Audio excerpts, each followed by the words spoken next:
오늘은 서하진 작가의 단편소설 침이 마르는 시간을 읽어드리겠습니다. 이 작품은 요즘 시대의 부유한 사람들과 가난한 사람들의 현실적인 모습과 그것을 지키기 위한 그들의 생각을 보여주는 작품입니다. 재밌고 의미도 있는 작품이거든요. 끝까지 저와 함께 감상하시면서 좋은 시간이 되시길 바랍니다. 자, 그럼 작품 읽기를 시작하겠습니다.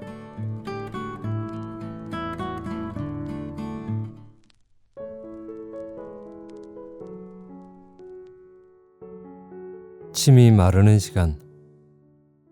서하진. 저 사람에게도 걱정이라는 게 있을까 싶은 피는 그런 느낌을 주는 여자였다. 모임이나 행사에 피가 나타나면 일단 주변이 환해지는 듯한 분위기가 연출된다. 피의 미모, 쉰의 초입에도 여전히 힘을 발휘하는 그 아름다움의 연원을 우리 동창들은 모두 알고 있었다. 피의 남편은 저명한 로펌의 파트너 변호사였다.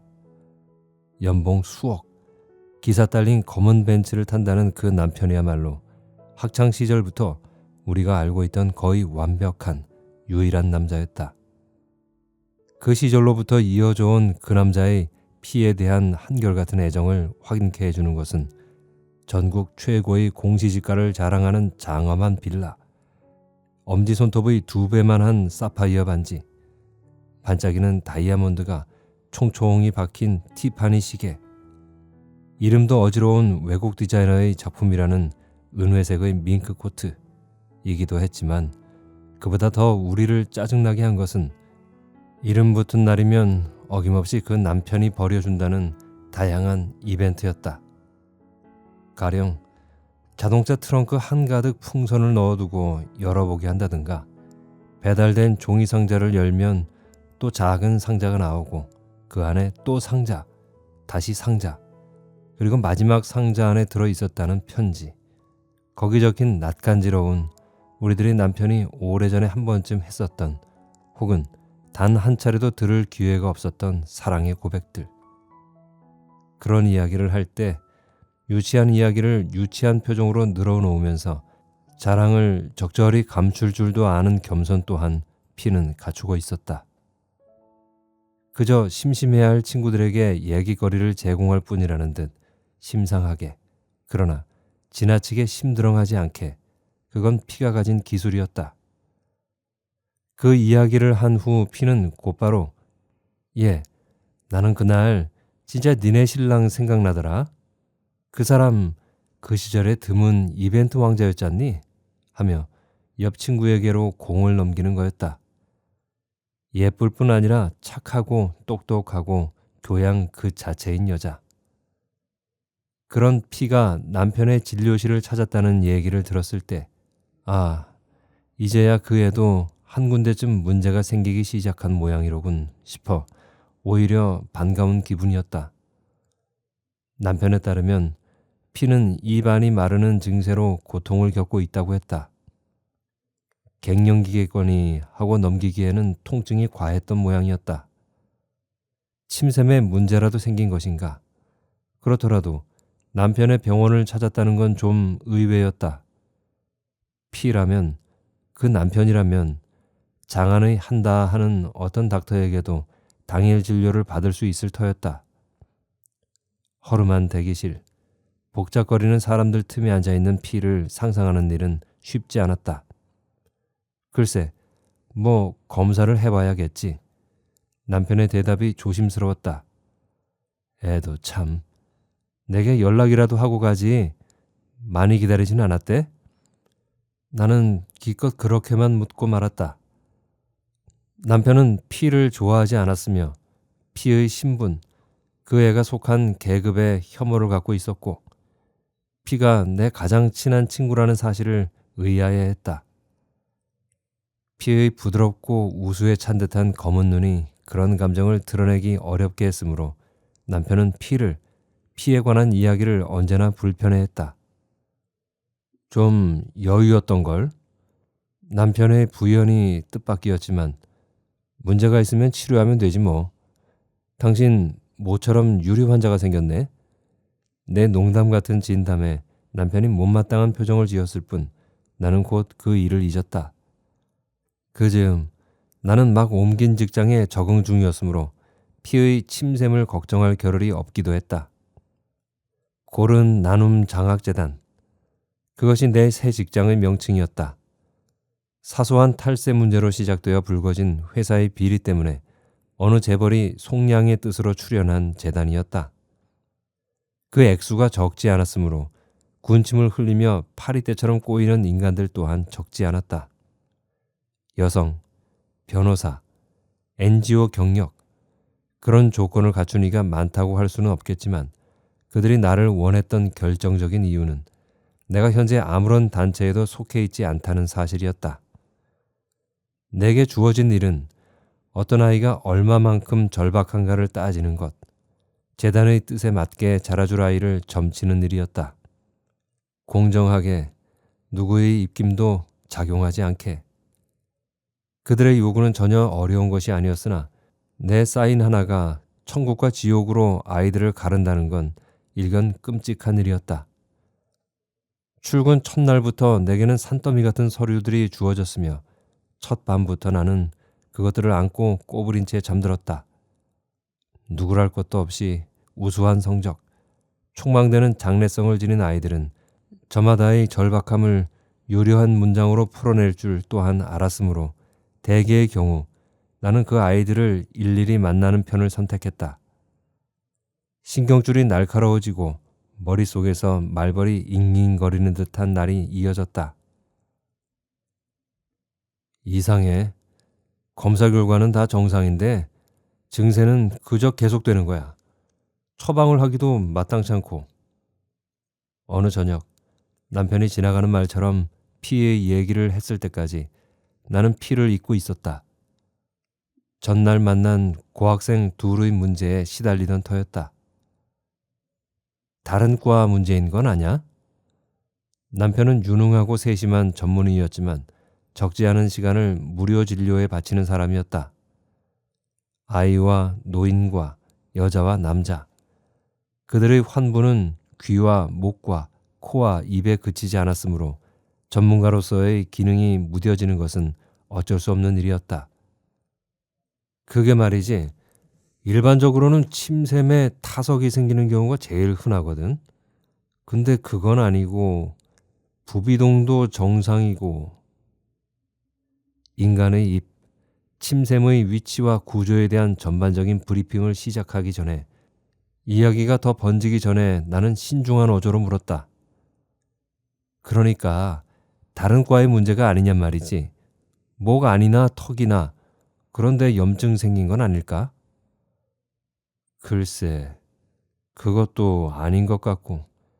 내 보기에는 신경증이 아닌가. 신경증? 그 애가 그럴 일이 뭐 있겠어?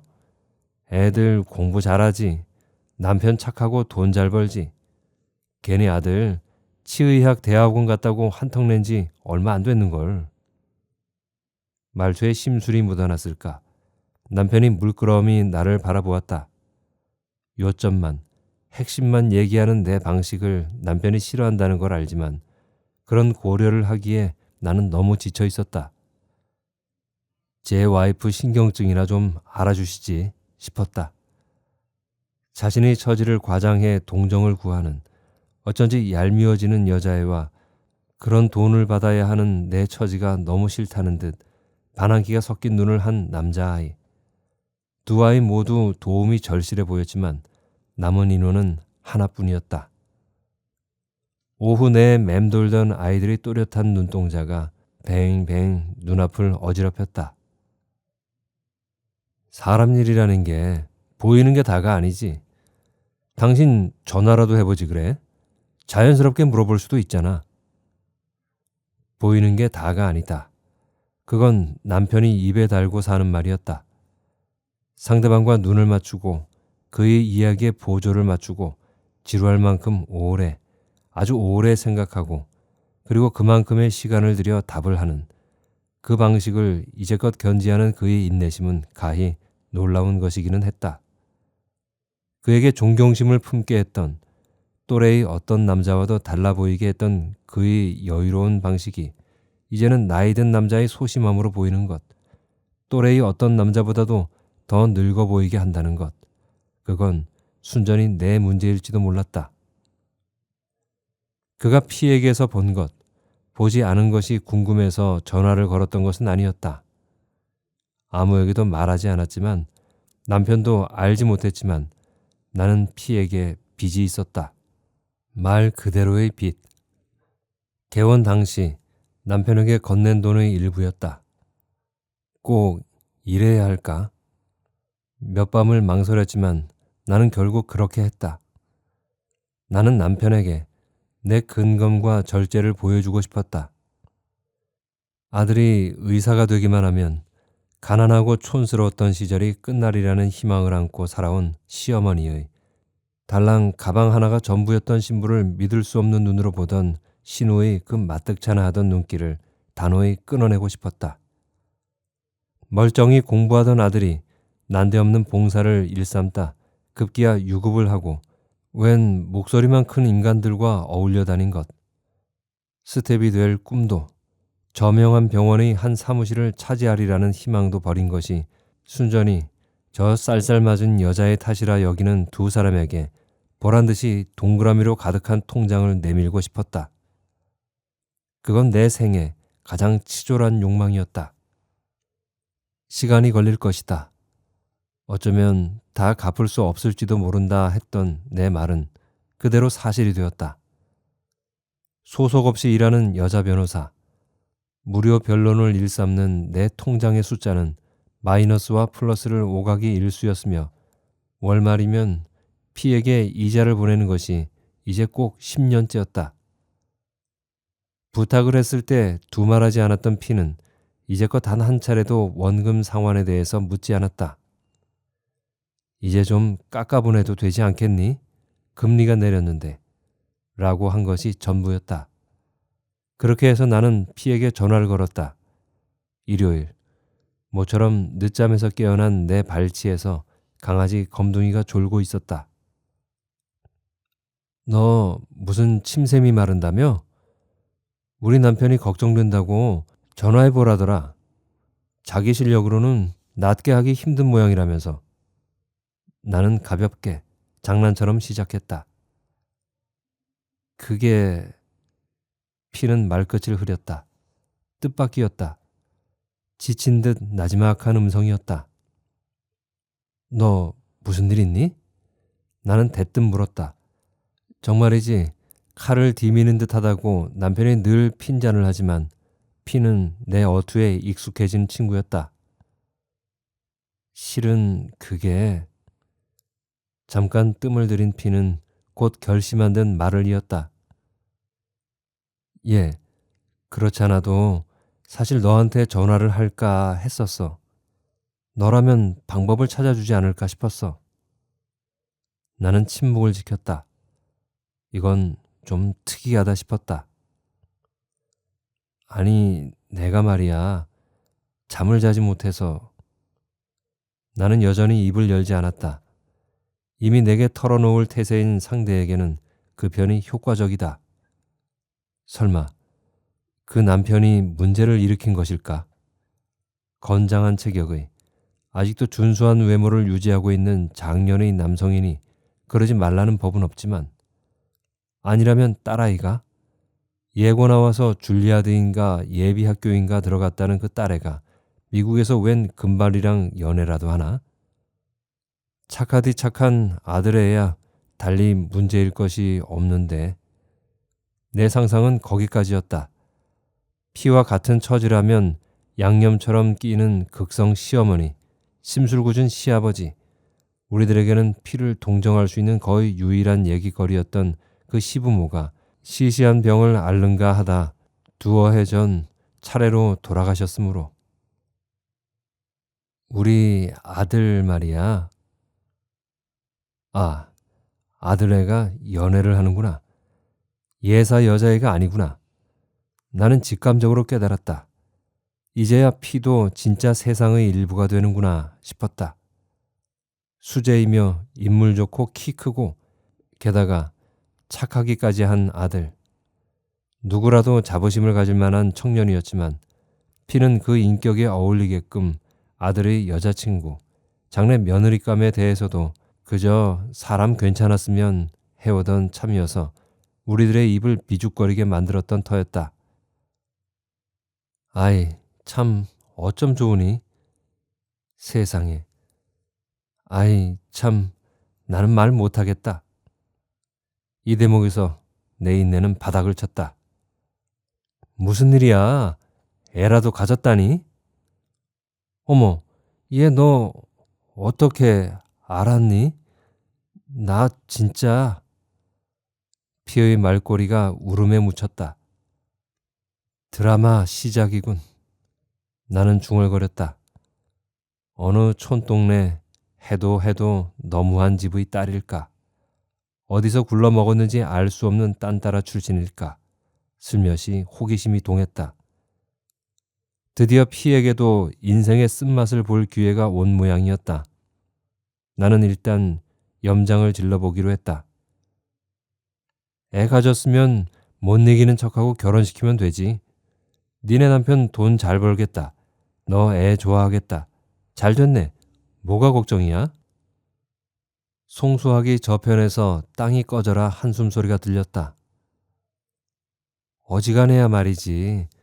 웬만하면 내가 이러겠니? 이 애가 정말이지. 세상에. 내가 정말 세상에. 내가 녹음기처럼 같은 말을 반복하던 피가 급기야 흐느끼기 시작했다. 피가 울다니. 그건 사건이었다. 부자 아버지와 착한 어머니, 나무랄 데 없는 형제들. 그 누구도 피를 울릴 일 같은 건 만들지 않았다. 피는 여유로운 집안 아이답게 너그러웠으며 쟤는 좀 감성이 둔한 게 아닐까 싶을 만큼 웬만해서는 울지 않는 친구였다.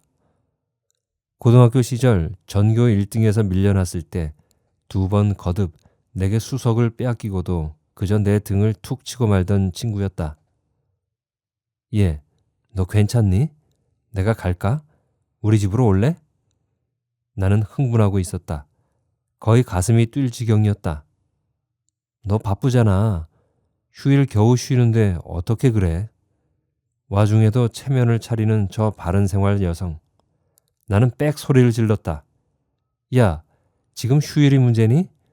우리 남편 마침 등산 가고 없어. 너네 신랑 없으면 내가 가도 되고. 우리 남편 운동 나가고 없긴 하지만 아니야. 아니야를 반복하던 피는 전화를 끊었다. 정확히 30분 후 내 집 골목 앞에 부드러운 6기통 엔진 소리가 들렸다. 은빛 제규호가 뿜어내는 빛이 거실 2편까지도 환히 비치는 것 같았다. 문이 열리고 피의 가느다란 다리가 빠져나왔다.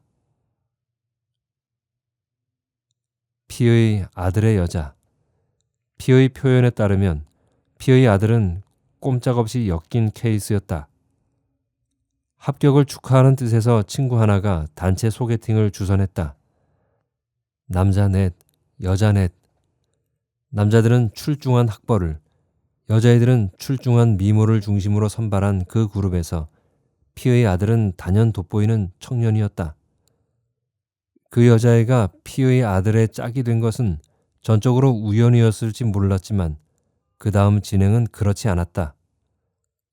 피에 따르면 여자애는 계획적으로 대단히 교묘하게 아들에게 접근했다. 첫 미팅이 끝나고 귀가하던 길, 먼저 택시를 타고 떠난 여자애가 피의 아들에게 전화를 걸었다. 차를 타고 보니 지갑이 없다. 어디선가 흘린 것 같다. 어쩌면 좋을까? 착한 피의 아들은 여자애를 태운 택시가 기다리는 곳으로 가서 택시비를 지불했다. 당연히 여자애는 피의 아들에게 감사의 점심을 샀다. 그리고도 둘은 끊임없이 부딪혔다. 도서관에서, 버스 정류장에서, 학생 식당에서. 여자애는 피의 아들이 다니는 학교와는 2시간 거리의 서울 위성도시의 여자대학교에 다니고 있다 했다. 만난 지 5개월. 두 사람은 초스피드로 가까워지고 마침내 아이를 만들었다. 충분히 의심이 가는 이야기요 맥락이었다. 만나는 봤어? 그럼 애가 아주. 피는 차마 말을 잇지 못했다. 산티나는 애였구나. 피가 웃음을 터뜨렸다. 나도 딸 아들 다 키우는 사람이잖아. 남의 딸 이렇게 말해서 미안하지만 정말 뭐라 할 말이 없게 만드는 애였어. 피는 아들의 휴대폰에서 여자애의 번호를 알아냈다. 하지 않던 짓이었다 라고 피는 말했다. 그 이전 피는 아들의 미니홈피에서 여자애의 사진을 볼 수 있었다. 수술한 흔적이 고스란히 드러나는 콧날, 학생이 맞나 싶게 짙은 화장. 보는 순간 어쩌자고 이런 아이를 싶어 가슴이 철렁 내려앉았다. 내가 전화하니까 그 애가 글쎄 어머 어머님이세요? 이러는데 그 목소리가 어찌나 여우 같은지 아휴 세상에 내가 숨이 턱 막혀서 그냥. 낯빛조차 붉어진 피가 깊은 한숨을 쉬었다. 그래서 어쩔 셈이더냐고 내가 물었다. 당연히 결혼해야지 생각하는 것 같더라. 태아 초음파 사진 뒤밀면서 어머니 우리 아기 예쁘죠? 그러는데 내가 아주 기절하는 줄 알았어. 무슨 애가 그러니 세상에. 아들은? 그 애는 어떤지 내가 물었다. 우리 아들 글쎄 여자친구 임신한 거 얘기했을 때는 저도 결혼까지 생각한다는 거 아니겠니? 근데 차마 그 말을 못하는 게 애가 착해서 그런가 했는데 그게 아닌 거야. 사태의 심각성을 깨달은 피는 남편에게 도움을 청했다. 피의 남편이 여러 경로로 알아낸 여자애의 환경이라는 것이 피가 각오한 바를 넘어 차마 상상을 초월한 경지였다. 아버지 없는 집, 가사 도우미 어머니, 오빠라고 하나 있는 건 술집 웨이터로 일한다는 거였다. 갖출 것은 다 갖춘 드라마. 이제 내가 나설 차례였다. 그 애를 만나봐 달라 그거지 지금? 피가 고개를 끄덕였다. 솔직히 나는 환경이 어떻든 그 여자애가 착실해 보이면 뭐 어쩌겠나 결혼시켜야지 했었어. 그런데 한번 만나봐. 너는 늘 애들 만나니까 알 거야. 아무래도 아닌 것 같아. 세 잔째 물을 마신 피에게서 나는 여자애의 전화번호를 건네받았다. 이모님이시지요? 키가 크고 지나치게 마른 여자애가 내 앞에 서 있었다. 통화를 할 때 피의 언니라고 했었으므로 나는 피와 비슷하게 얌전한 사모님 복장을 하고 있었다. 앉아요. 좀 늦었네. 나는 차갑게 사무적으로 말했다. 죄송해요.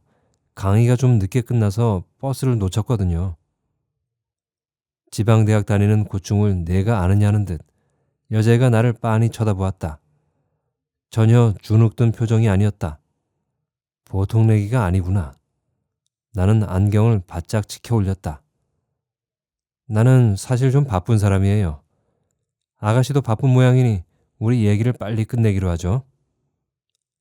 분위기를 다 잡고 막 이야기를 이어가려는 참에 여자애가 말했다. 저 그 전에 뭐 하나 주문할게요. 실은 점심을 못 먹었거든요. 지금 보이는 게 없어요. 너무 배가 고파서. 여자애가 손짓하자 종업원이 달려왔다. 배가 고픈 깐으로는 오래 메뉴판을 들여다본 여자애는 한 장씩 페이지를 넘기면서 음식을 주문했다. 저 까르보나라 하나 주시고요. 마늘빵도 주세요. 올리브유랑 잼도 주시고요. 오렌지 주스도 한 잔 부탁드려요. 피가 상대할 만한 아이가 아니었다. 혼자 길을 내고 혼자 길을 갔을 아이였다. 뻔뻔하기가 감탄스러울 정도였다. 어처구니 없어 하는 내게 여자애가 물었다. 이모님도 뭐 좀 드실래요? 제가 사드릴게요. 어제 알바비 받았거든요. 어디 한번 붙어보자는 투였다. 비난하려는 뜻은 없었지만 픽 웃음이 나왔다. 웃음을 감추지 않고 나는 말했다. 됐어요. 아가씨나 많이 먹어. 잠깐 미간을 찌푸렸을 뿐 여자애는 곧 환히 웃으며 말했다. 하긴 어머님도 그러시고 이모님도 정말 날씬하시네요. 그 연세에. 조절을 잘하시나 봐요. 음식이 차례로 날라져 왔다. 여자애는 잘 먹었다. 잼을 듬뿍 발라 3개의 빵을 먹고 양손에 숟가락과 포크를 들고 크림소스가 잔뜩 묻은 국수 가락을 말아 올리며 접시를 차근차근 비웠다. 한 입 음식을 먹을 때마다 여자애는 방긋 웃으며 나를 쳐다보았다. 니네들은 애써 조절해야겠지만 나는 마음껏 먹어도 이처럼 날씬한 몸매를 유지한다는 듯이. 어디서 만나도 저런 걸 좋다고. 진영이 이 애도 참 헛똑똑이구나 싶어 화가 치밀기 시작했다. 내 인내심이 바닥날 즈음 여자애의 접시도 바닥이 났다. 아이 잘 먹었다. 이제야 좀 정신이 드네요. 죄송해요. 냅킨으로 입가를 닦으며 여자애가 말끄러미 나를 바라보았다. 전혀 죄송한 어투가 아니었다. 다행히 입덧은 안 하는 모양이지? 나는 좀 심술궂게 물었다. 그게 있잖아요. 제가 보기보다 건강체거든요. 우리 엄마도 입덧은 없었대요. 도무지 신경이라고는 없는 아이 같았다. 난데없는 승부욕이 맹렬히 치솟았다. 임신했다고 엄마한테도 말씀드렸어? 엄마는 뭐라 하셔? 셀쭉 입을 다물던 여자애가 불쑥 말했다. 이모님 바쁘시다면서요. 저희 엄마가 뭐라 하시던 그게 궁금하실 리가 없잖아요. 이런 싸가지. 입 밖으로 뱉을 뻔한 말 대신 헛기침이 나왔다. 그냥 하실 말씀을 하세요. 그럼 저도 드릴 말씀을 드릴게요. 단순히 되바라진이라고만 하기에는 석연찮은 구석이 있는 여자애였다. 23살의 여자로서는 상당히 능숙한 협상 태도였다. 피는 말했다. 만나보고 그리고 나서 얘기해줘. 내가 어떻게 해야 할지. 어떻게나 마나 뻔한 얘기이다 싶었다. 피의 예상대로 여자애는 의도적으로 피의 아들에게 접근하고 계획적으로 임신을 했다. 나는 이미 결론을 내리고 있었다. 알바라는 것도 물어보나 마나 어디 홀 서비스 같은 것일 터였다. 탁자 아래 까딱거리는 여자애의 다리가 보였다. 애써 차분한 척하고 있지만 여자애는 초조해하고 있었다. 내 속에서 잠깐 동정심이 일었다. 여자애도 이 사회의 부스러기일 뿐이었다. 중심으로 가고자 길을 쓰겠지만 그건 그저 기일 뿐. 이 아이를 아무런 곳으로도 데려다 주지 않을 것이었다. 나는 의자 깊숙이 등을 기대고 여자애를 바라보았다. 좁은 이마와 약간 넓은 미간, 하관이 빤, 평생 빈곤에 시달릴 운을 타고난 얼굴이었다. 남자들에게는 호소력이 있을 법한 커다란 눈, 무시당하지 않겠다는 결기로 번뜩이는 그 눈을 똑바로 쳐다보며 나는 말했다. 정말 결혼을 할 수 있을 거라 생각하는 건 아니지? 여자애는 눈을 동그랗게 뜨고 나를 바라보았다. 이윽고 여자애가 말했다. 왜 안 된다는 거죠? 니네 엄마가 파출부라서, 니네 오빠가 나이트클럽의 웨이터여서, 내 아버지가 안 계셔서, 내 전직이 의심스럽기 때문에 많은 이유가 있었지만 나는 여자에게 그렇게 말하지 않았다. 다만 나는 말했다. 아가씨 말고는 아무도 이 결혼을 원하지 않아. 진영이조차도. 가혹하다 싶었지만 여자애가 자초한 일이었다. 여자애를 만나기 전 피의 예기치 않은 불행의 끝을 보면 어떨까 싶었던 내 욕망은 이미 존재하지 않았다. 더 이상 흥분되지도 설레지도 않았다. 시시할 만큼 상투적인 스토리였다. 피의 운을 시험해보려 한 내 시도가 가소롭게 짝이 없게 여겨지는 거였다. 여자애는 조금 침울해진 것 같았으며 그것으로 충분했다. 너무 많은 걸 노리면 실패하는 법이었다.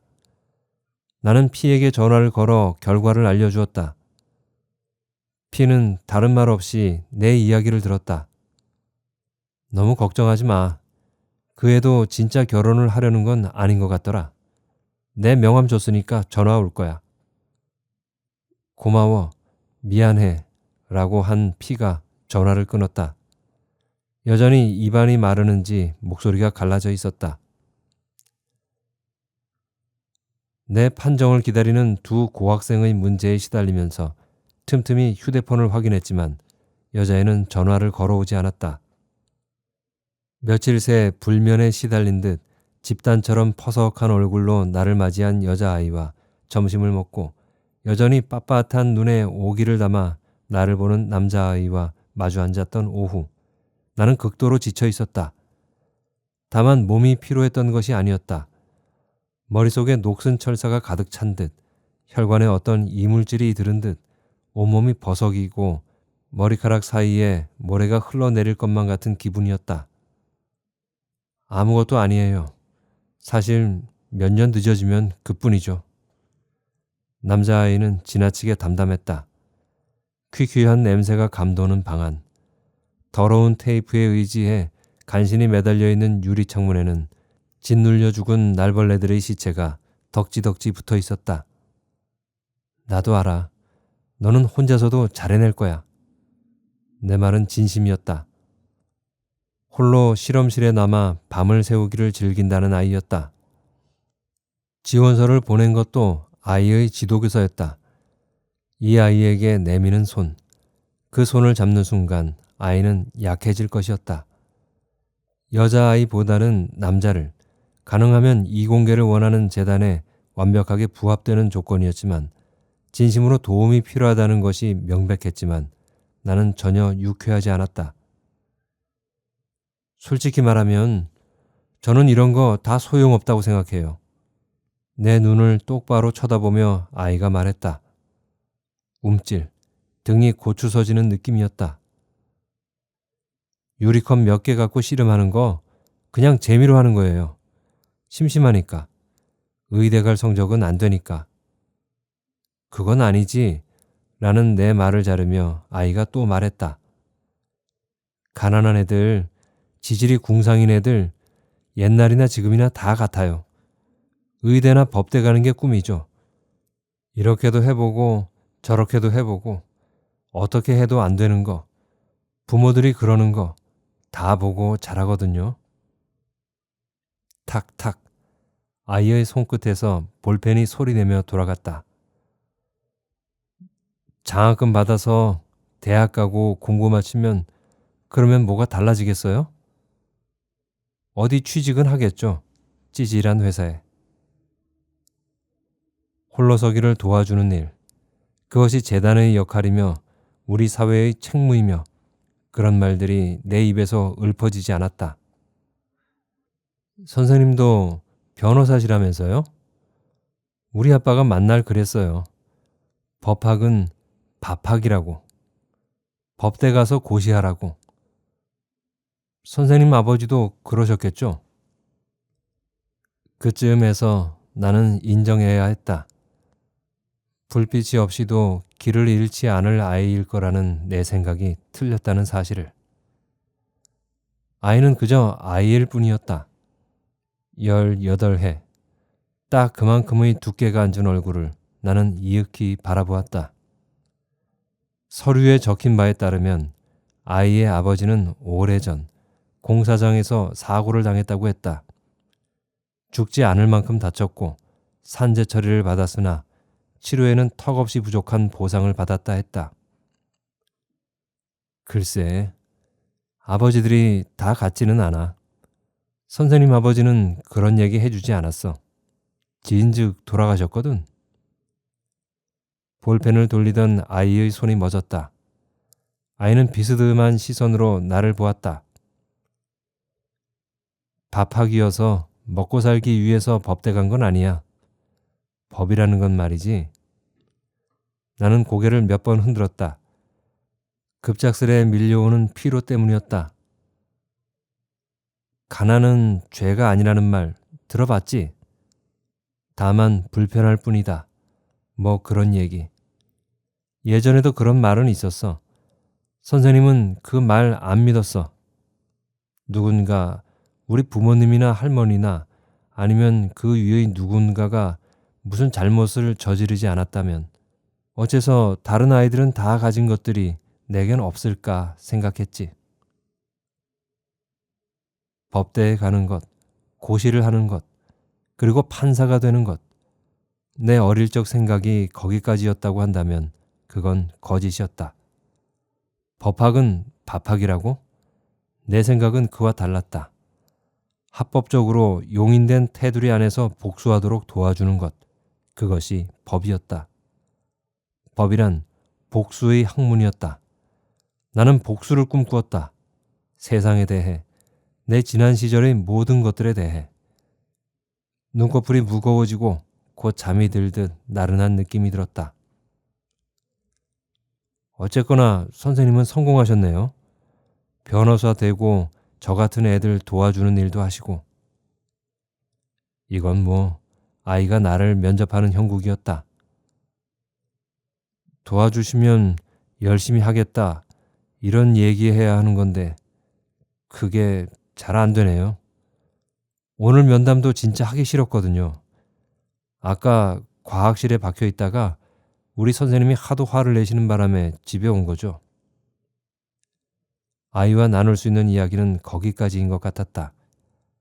더 시간을 끌면 어쩐지 아이 앞에서 내 신세 타령을 할지 모른다는 어처구니없는 생각마저 들었다. 무엇보다 나는 너무나 피곤했다.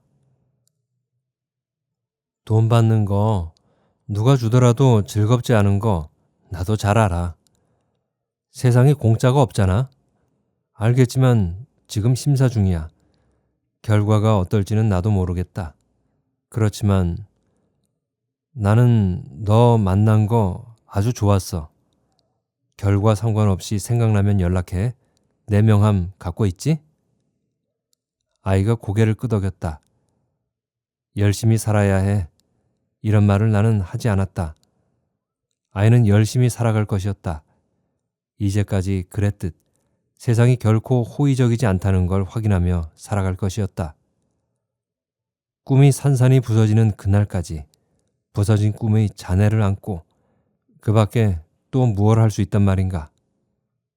그날 밤 늦은 시각에 나는 피의 그 여자애로부터 전화를 받았다. 기다릴게요. 내일 같은 장소에서 라고 여자애는 말했다. 오빠가 전화를 안 받아요. 학교에도 안 나온대요. 여자애는 생각보다 차분했다. 바보 같은 놈. 부모 뒤에 쥐새끼처럼 숨어있는 놈. 어설픈 똑똑이. 피의 아들에 대한 분노가 치밀었다. 웃기는 일이었다. 전혀 연락이 안 된다는 말이야? 내 역할마저 잊고서 나는 물었다. 그게... 여자애가 픽 웃었다. 문자가 오긴 했어요. 뭐 시간이 필요하다나요? 그래서 어쩔 셈이야? 여자애는 눈을 동그랗게 뜨고 나를 쳐다보았다. 그걸 왜 내게 묻느냐는 눈이었다. 칼자루를 쥔 것은 여전히 여자애였다. 오빠가 저랑 결혼하기 쉽지 않다는 거 알아요. 그날 그러더라고요. 자기는 아직 준비가 안 된 상태라고. 이모님 만난 날 그날 저녁에 만났거든요. 오빠 같은 사람들 저 잘 알아요. 공부 지독하게 잘하는 인간들, 소심한 사람들, 연애도 공부하듯 하죠. 진도 나가는 거 미리 예습하고 또 복습하고, 임신 같은 거 예습 안 한 일이니까 겁나는 거죠. 얼마나 겁을 내는지. 펑펑 울더라니까요. 그날 밤에. 울어야 할 여자애는 내 앞에서 웃고 있었다.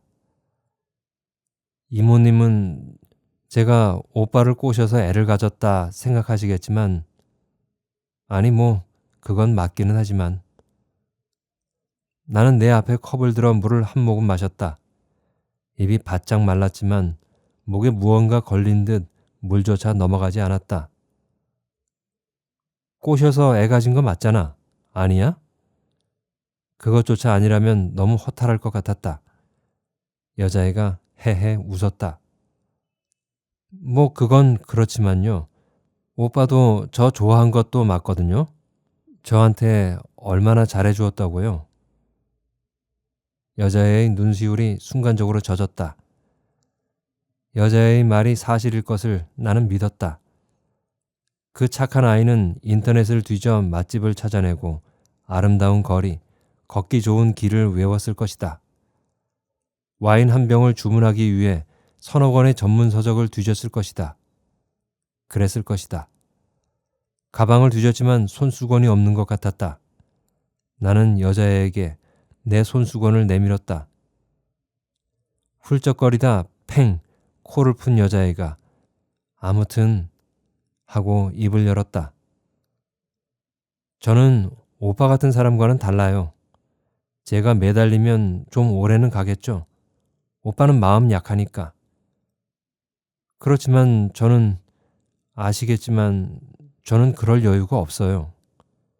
학교도 마쳐야 하고 일도 해야 하고. 그래서 말이지. 나는 여자애의 말을 끊었다. 여자애에게 더 이상의 이야기를 맡기는 건 너무 심한 일이었다. 진영이 어머니가 좀 도와주실 거야. 아가씨 공부랑 생활이랑 만나봐서 알겠지만 나쁜 사람 아니야. 아가씨에게도 몹시 미안해하고 있고. 내 목소리가 낮아졌다. 은밀한 거래를 일삼는 거강꾼처럼 뒤가 캥기는 기분이었다. 무자비해지자 생각했지만 쉬운 일이 아니었다. 무서운 일, 사나운 사람, 도무지 앞뒤 막힌 인간들과 수없이 협상을 해본 터였지만 이건 좀 다른 문제였다. 나는 여자에게 몹시 미안했다. 이해해요. 제가 엄마라도 나 같은 애 며느리로 실을 테니까. 어떻게 도와주실 건데요? 겹겹의 마스카라로 두꺼워진 긴 속눈썹을 깜빡이며 여자애가 물었다. 나는 백을 열고 피에게서 받은 통장을 꺼냈다. 통장을 들여다본 여자애가 말했다. 오빠네 집 역시 상당하네요. 그럼 가실까요? 한 여자애는 발딱 일어나더니 앞장서서 문 쪽을 향해 걸었다. 차가 없다는 내 말이 여자애를 당황케 한 모양이었다. 아, 나는 전철이 좋아. 사무실이 시내 한복판이거든. 여자애가 코웃음을 쳤다. 내 생각이 맞았어. 진짜 이모 아니죠? 변호사가 이런 일도 하는 줄은 몰랐어요. 얼마나 받으세요? 이런 일 하시면? 여자애가 내게 결정타를 날렸다. 그 오후 나는 피에게 한 묶음의 서류를 퀵 서비스로 붙였다. 여자에게서 받은 각서와 영수증, 중절 수술을 한 병원의 영수증이었다. 서류의 어떤 부분에도 나는 내 개인적인 의견을 첨부하지 않았다. 저녁의 회의에서 나는 2명의 고학생 중 여자아이에게 장학금을 줄 것을 건의했다.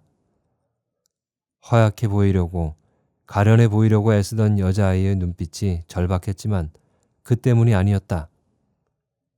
절망의 끝에 서 있는 남자아이, 불빛 없이 어두운 터널을 통과해야 할 그 아이에게 내밀었다 거두어진 손이 더 깊은 어둠으로 몰아넣을 것을 모르지 않으면서 나는 그렇게 했다. 아니, 어쩌면 그 때문이었다. 어둠 속에서 길을 가는 그 아이가 만날 급경사와 튀어나온 바위와 무릎을 꺾게 만들 진창들, 그것이 진실 쪽에 가깝다는 것을 그 아이가 알았으면 나는 바랐다. 절망적인 분노가 그 아이를 앞으로 나아가게 하기를 나는 바랐다. 견눈을 준다는 것이 얼마나 비참한 일인가 알게 되기를. 자정이 지날 즈음 내 휴대폰이 울렸다. 피였다. 피는 울고 있었다. 미안해, 미안해 라고 말했다. 다 끝났어. 잊어버려. 나는 대범한 척 굴었다. 정말이지 악몽을 꾼 것 같아 하면서 피는 다시 울먹였다. 악몽은 되풀이되는 법이라는 것을 나는 말하지 않았다. 생이 이제는 피에게도 더 이상 너그럽지 않을 터였다. 언제나 양지였던 피의 나날이 그늘로 옮겨갈 것이었다.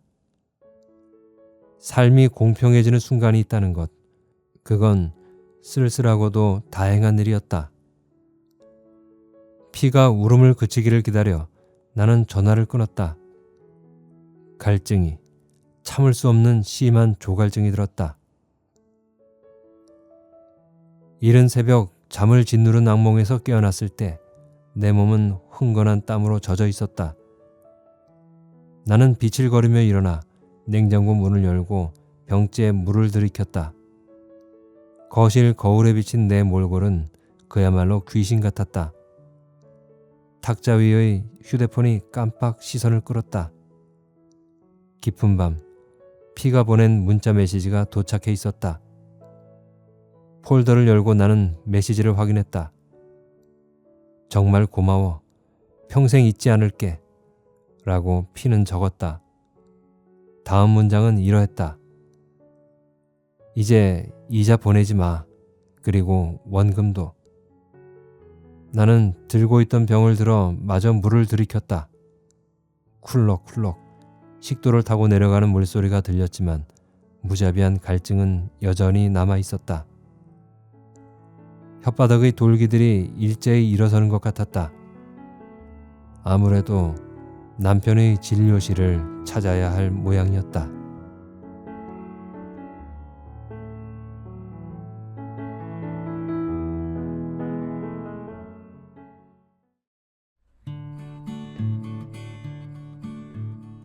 이 작품을 다 들으신 우리 가족분들은 어떤 생각이 드셨나요? 이야기는 좀 전형적인 멜로드라마의 형식을 따르고 있는 것 같습니다. 부유한 엄마 피와 또 변호사 직업을 가진 친구, 그리고 그 부유한 부잣집 엄마의 착한 아들과 엮이는 가난한 집의 여자. 이 정도면 저녁 황금 시간대에 나올 법한 드라마의 소재로 딱 안성맞춤 아닌가요? 그런데 저는 이 소설을 읽으면서 좀 씁쓸한 느낌을 지울 수가 없었습니다. 왜냐하면 부는 대를 이어 이어지고 그 부를 가진 사람들은 그들만의 리그 안에 타인이 들어오는 것을 허용하지 않는다는 것을 직설적으로 보여주는 이야기인 것 같기 때문입니다. 그러면서 또 생각나는 것은 이제 우리 사회에서는 개천에서 용나는 일은 더 이상 없겠구나 하는 일종의 사회에 대한 슬픈 반항심입니다. 그리고 좀 더 마음이 아픈 것은 피의 아들의 아이를 임신한 여자의 태도인데, 임신한 것을 빌미로 결혼을 하겠다고 때를 쓸 법도 한데 그 여자애는 마치 예상이라도 한 듯이 초연하게 그들의 그런 반응에 아무런 감정 없는 듯이 대하고 있다는 것입니다. 이건 정말 저를 슬프게 하는 것이었는데요. 부자들이 자기들의 리그에 아무나 들어오는 것을 제한하듯이 가난한 사람들 또한 그들 부자들의 성에 들어가는 것이 불가능하다는 것을 알고 처음부터 요구하는 것을 포기해버린다는 것입니다. 결국 죽을 똥 살 똥 정말 노력해서 자수성가한 사람들이 아닌 다음에야 그 부의 굳건한 벽으로 가려진 세계로 진입하는 건 너무도 어려운 일이 되었다는 것을 보여주고 있습니다. 부의 연대와 가난의 연대라는 두 개의 이름으로 나뉘어가는 현실을 제대로 보여주는 작품이었습니다. 재밌게 감상하셨나요? 가족 여러분, 끝까지 들어주셔서 감사하고요. 지금까지 서하진 작가의 침이 마르는 시간을 읽어드렸습니다. 다음에 뵐 때까지 건강하시고 행복하세요.